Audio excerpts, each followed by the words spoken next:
Okay. Thanks a lot. Okay, so once again, we can start. I'm sorry for this, about computers and the internet and so on.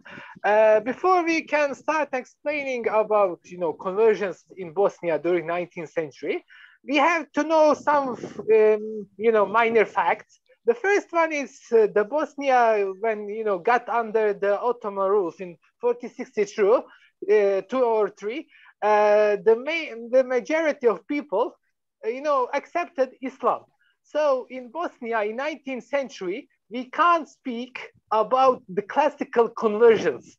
What we can speak and, try to understand it's non-typical conversions, when someone is Muslim, but has some things from Catholic faith or Orthodox faith, or even the Slavic paganic faith. We are all going to see these kind of things. So let us proceed to the next one.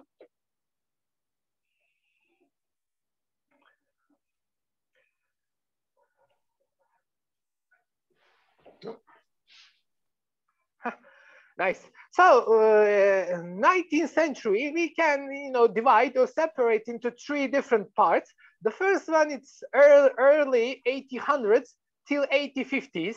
In these times, we have Napoleonian occupation. Then, the Austrians divorced with Turks and so on.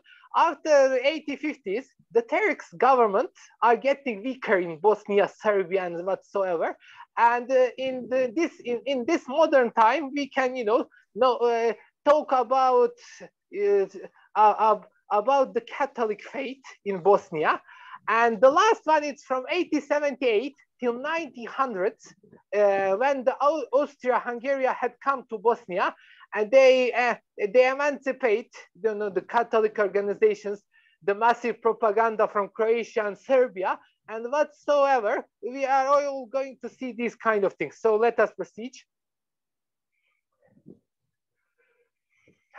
The first period, from 1800s to 1878, we have to have this in our mind. The Bosnian frontiers, the borders, are not like today. They were, including the parts of Croatia, the parts of Serbia, the parts of Montenegro. So the first recorded thing about massive propaganda is in 1807, the Dominican named Felix in southern Bosnia tried, to make the Vlah, who were the agriculturists who had come, brought it's more correctly, from Romania to Bosnia. He tried, to convince them to become Catholics, not the Orthodox, and he was not successful. So doing to that, the rebellion in Herzegovina, the southern piece in Bosnia, started, and everyone was happy with the status quo. So no, how can we say, no trying to make them Catholics or Orthodox or Muslims, and it continued to the next 40-50 years. So let us continue.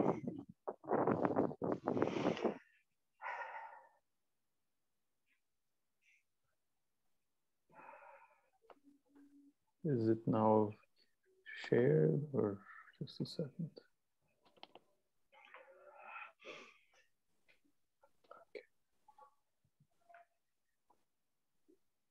Can you see the screen, or what do you see now? The first period. Okay, good. So here we can see the frontiers. As I say, they were taking the southern pieces of Croatia, like today is the modern city of Split, Zadar, sometimes Dubrovnik, then the Montenegro, and parts of Serbia. Let us continue. So the first attempt made by government to make everyone Muslim happened in 1870s in Sarajevo. The governor Haji Adi Pasha, who was the governor in that time, was had a lot of debt, so he ordered and get captured all Jewish in Sarajevo, from the youngest to the oldest one, into the Sarajevo, or Sarajevo fortress. And when the news about this spread to normal Muslim people in Sarajevo, everyone, made a rebellion, and Hacı Abdi Pasha was forced to, abdicate from governor position. And Muslims in Sarajevo in 1817, they proclaimed that no one shall ever be injured by governor, nor Christian, no Jews, no Gypsies, and they shall be protected by all castes. And this proclamation was written in Bosnian in 1818, more correctly, and it's still, hold to this day. After, the rebellion, the role of Haji Mustafa Mosque, which is known and famous from early 1600s till today, was that every rebellion, again, taxations, or again, everything bad or good, started from this mosque. And the Jewish, during this period, were protected and, keep hidden in this mosque. So let us continue. We can see the mosque, which is still active in Sarajevo, in the heart of old city. And the Jewish and Muslims are celebrating, every 19th September, this event, sometimes in the synagogue or sometimes in the mosque. So we can continue. We can here see the biggest synagogue in the Balkan, which is protected and still, not try to be converted and still open to the visitors and everyone else. Yeah, we can continue. The next period, we can say the tribes in Montenegro, in Sarajevo, on the hills and so on, they were not Muslims, not Christians, they were actually pagans, even in 19th century. So when the new Ottoman governor in 1820s had come to Bosnia, he tried to convince them to become Muslims. So he gathered them all together to see the palace in Sarajevo or other mosques, churches, and so on.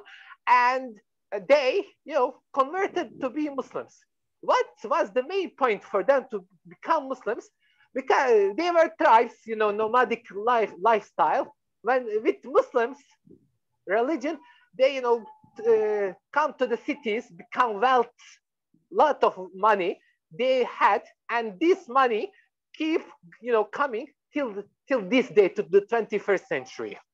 So about their convertings, we have the report from the judges of city of Sarajevo, in Turkish it's more known as Kadi.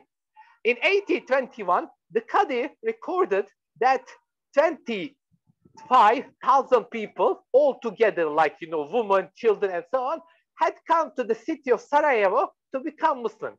For this occasion, they made a feast for 10 days, giving them, explaining how to be Muslims and whatsoever. And they also learned public prayings. That's another, hybridity in Bosnia, which can't be found anywhere else. The Muslims with Christians, even with pagans, they were praying on the open fields together, in their own, special ways to the God.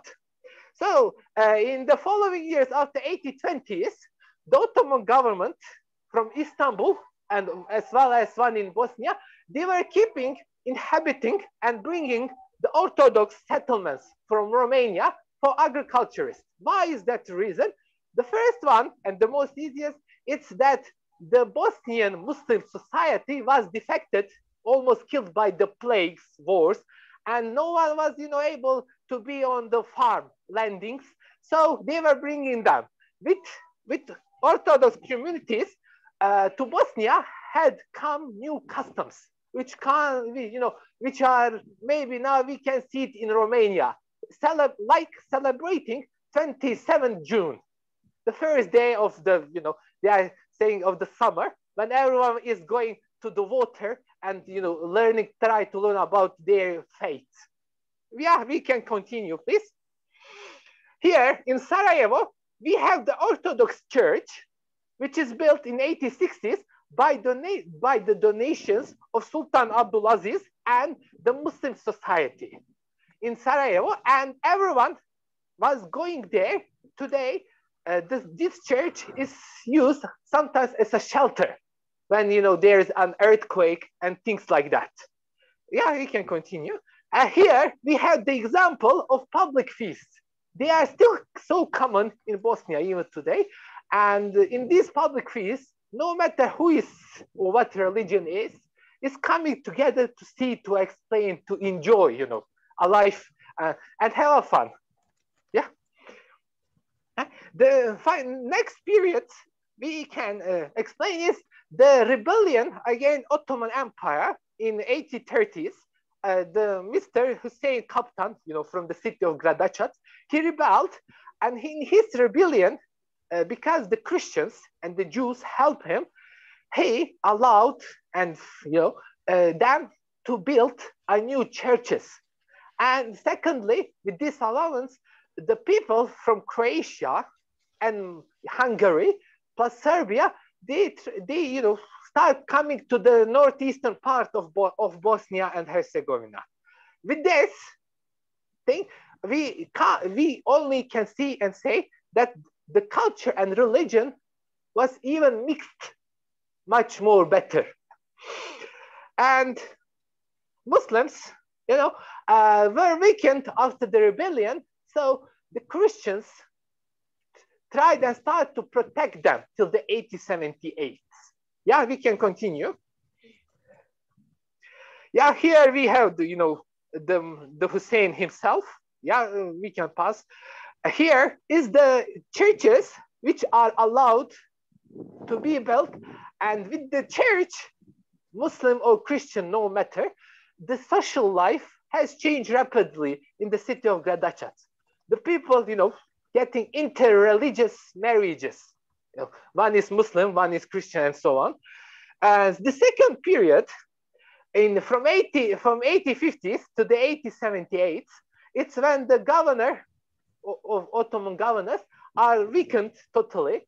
They were just accepting the propaganda, the missionaries, fortunately or unfortunately, we can't say till today, but with these missionaries in Bosnia, it started, you know, to be separation. What kind of separation?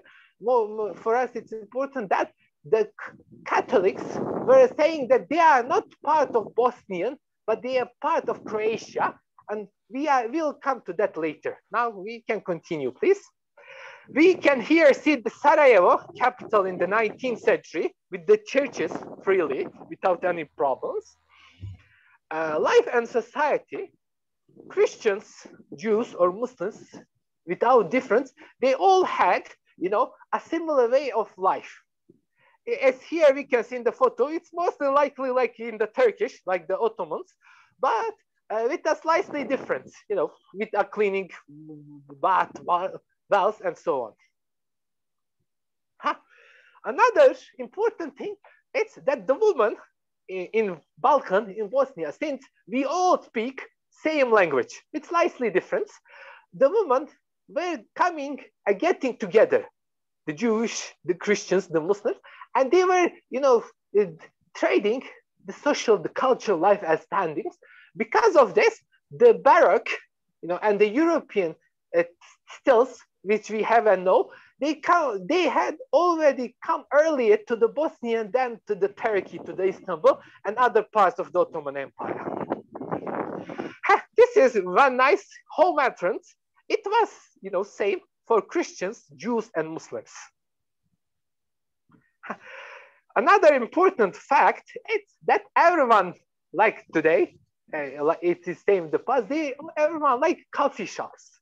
And coffee shops in Sarajevo were so often that in 19th century, they were saying that by every mosque and church, there is a coffee shop. So we have, you know, we can come to the results. The results are that with these facts, the popularity of European culture had arrived and come to Bosnia.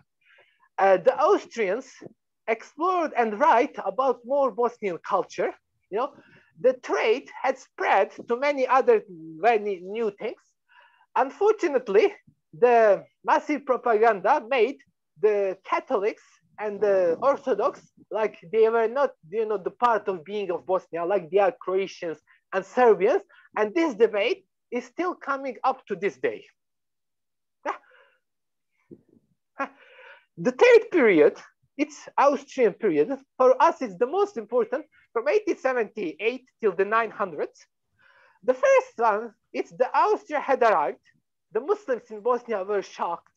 Well, they allowed, you know,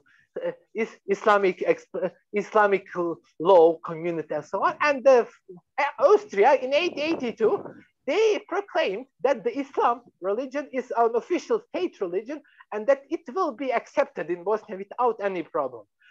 After that, the Austrians made a first archbishopric in Bosnia. That's important for us in the next slide. This archbishopric, after 500 years, was built in the Sarajevo, in the Bosnia. Yeah, we can continue, please. With this archbishopric, the Catholic faith started to spread. How? Sometimes by force, yeah. Sometimes, you know, by coming the people from Hungary, from Czech, and so on. So when I say by force, unfortunately, in 1890s, it was recorded the case of Miss Fatima from the city of Mostar.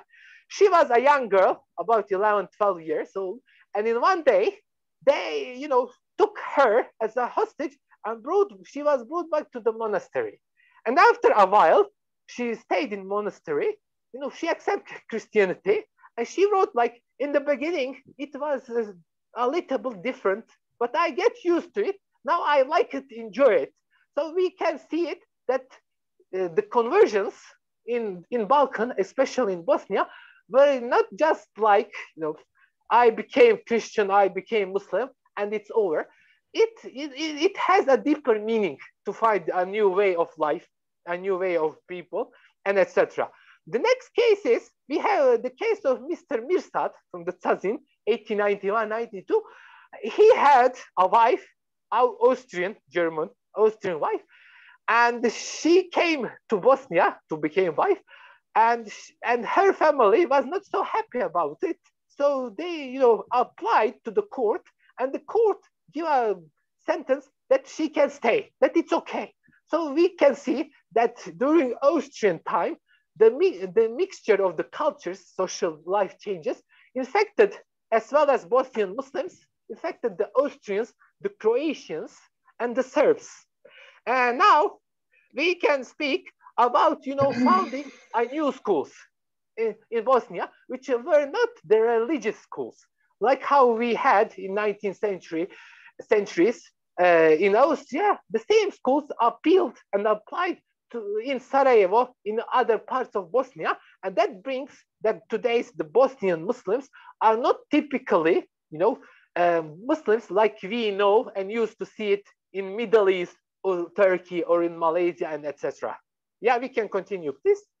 We have here the first cathedral in Bosnia, made in the heart of old Sarajevo in 1895 approximately, and it was made by the man who was called Josip Stradler, and he was actually the first archbishop, and he wrote, "This is a gift to Bosnian heart from the Bosnian, you know, Catholics." This is, you know, like his picture, Josip Stradler. Next one, it's Benjamin Kalaj. He was the governor, Austrian governor in Bosnia till 1905. And during his reign in Bosnia, he tried, you know, and stopped the massive propaganda, stopped the missionaries, and, you know, he tried to make Islamic community integral part of the Austria, to like, you know, the Austrians, the king himself. Here on the right, we can come back. On the right side, we have a book. It is written, you know, it's his codex more correctly, in which he explains how the cultural, social life should and shall be to converts and to the normal people without, you know, any hesitating. So everyone could have his freedoms, their freedoms. Yeah, we can keep on. In the Austrian times, by the help of Bosnian Muslims, we have two churches. The left one actually was the palace of the Ottoman governor, turned to be the Franciscan monastery and the church. And on the right, we have the Protestant church, maybe 300 meters around them. And today, both of them are serving as art museum, art galleries. Yeah. The conclusion, the story of our past are, for our futures.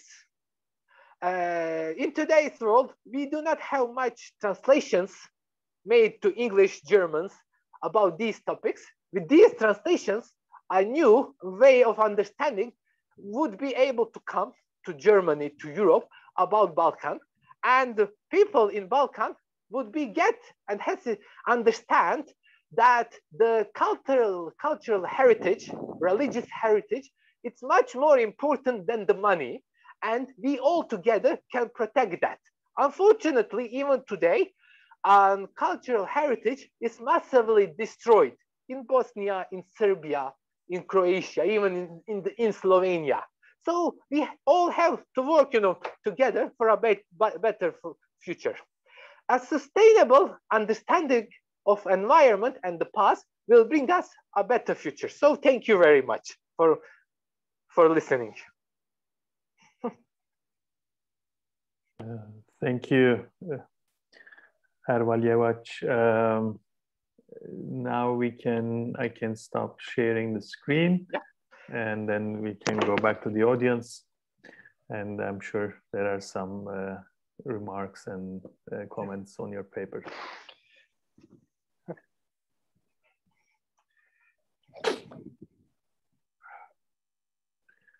Schreiner, do you have anything, any questions? Yes. Please. Can I? Yeah, please. Yeah. Thank you very much for this interesting lecture. Just a footnote to the first chapter of your presentation. You mentioned the forced conversion in the year 1817, 1818, and the intervention, so to say, of the governor in order to promote this forced conversion. And there's an interesting document that is celebrated till today by the Bosnian Sarajevo Jewish community when they are celebrating their Purim festival. They have it on the 4th of October because of that.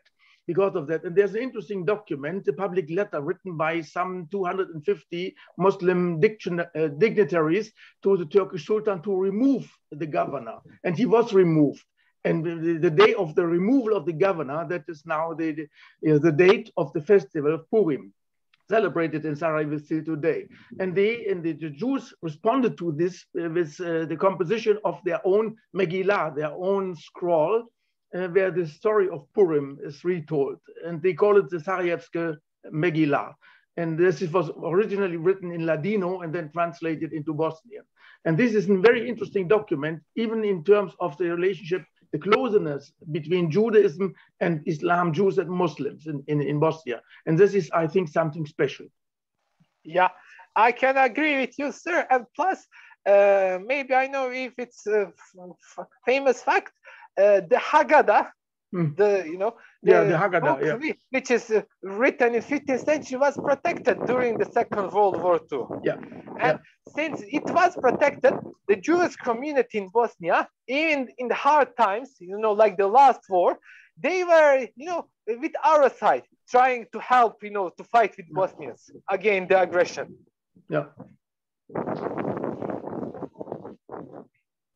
Thank you, Professor Schreiner. Other comments and questions from the audience? Any?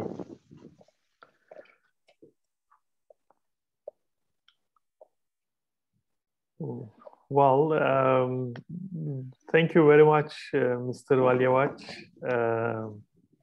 It's my pleasure. You are making your, are you sitting in a coffee shop or something? You're in Istanbul right now, right? Yeah, I'm sitting at university. At university, okay. But since university, it's, like online, they cut off the electricity. I see. The internet. I see. Should we give now, thank you very much. And now we move to the next presentation. And I stopped the recording of this lecture.